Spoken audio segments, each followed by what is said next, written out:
a tent in my front yard, right next to where we first met when we were 3 years old. We were lying on our bellies just looking through our binoculars at Edith's front door. Edith, the old evil woman who lived across the street from me my whole life. Edith, who appeared to be immortal. My binoculars were from the Mickey Mouse Clubhouse, and I knew that they were intended for moral purposes, and that the Mouseketeers might be unhappy with me to find them to be spying on an old woman. But Dewey's binoculars were big and professional, and they came in a crumbling little case. We had swiped them off of Dewey's granny, who was always forgetting where she had put stuff anyways. And if necessary, we were both prepared to swear on the Holy Bible that Dewey's granny had given to us and just forgotten. Okay. Everyone has that one sibling that just makes them feel like a piece of crap. For me, that's my brother. He constantly bullied me about being adopted and that I wasn't part of the family. But I'm not adopted. But Zippy is, in A Girl Named Zippy by Haven Kimmel.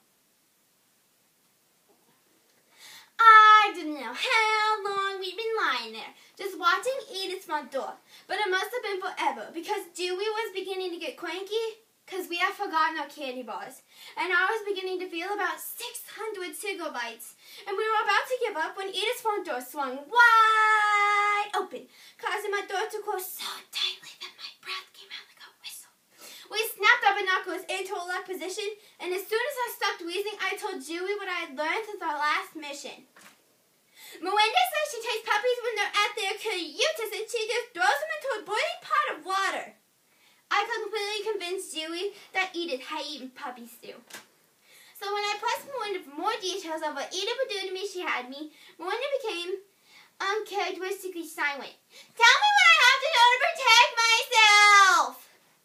Shh! Well, she hates all of us, but especially you.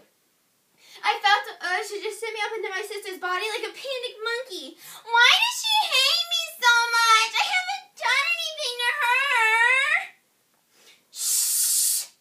She hates you because her and Mom were best friends, and then you came along demanding so much attention. But didn't she know when Mommy was pregnant with me? I mean, couldn't they just work something out? Miranda looked off into the distance. Lindy! Mom doesn't want you to know this, but I think you're old enough. You're adopted and Mom was never pregnant with you. This explains so many different things in my life. And I knew my life was about to become tragically clear. And when the sky stopped twirling, I went inside to find my mother, who was sitting on the couch just reading last night's popcorn. How could you not tell me I was adopted? Don't you think I have the right to know? I was trying to be mature as possible, but periodically spit flew. Shh, now. They were gypsies. Gypsies, really? Shh. I thought we managed a very wise trade.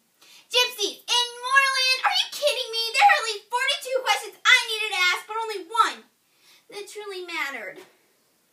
What did you trade for me?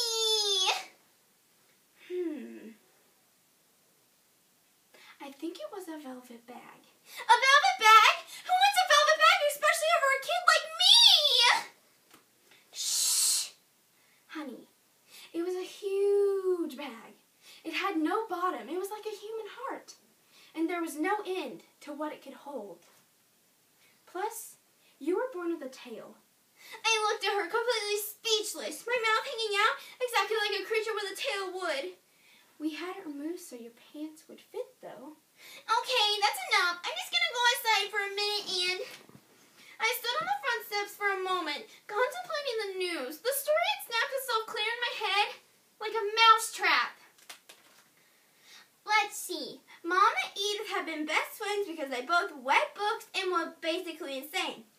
Okay, plus there was the whole trouble of having my tail removed, and Mom and Edith couldn't talk as much anymore. And Edith had gotten really jealous of me and tried to smother me in my baby bed. But Mom had a premonition and ran in and caught her screaming like a banshee. Whatever that is. And Edith had gone on hating me just as much as the day I arrived in my caravan, and nothing would ever stop her. Unless she could lure me into her house with one of her evil eyes or squeeze my thumbs. Of course, the most important thing of all of this, I was a gypsy. Did Mom tell you? Yeah, Mom told me. And I took off and I stepped off the front porch and I headed straight for the drugstore to buy me some lemon phosphate.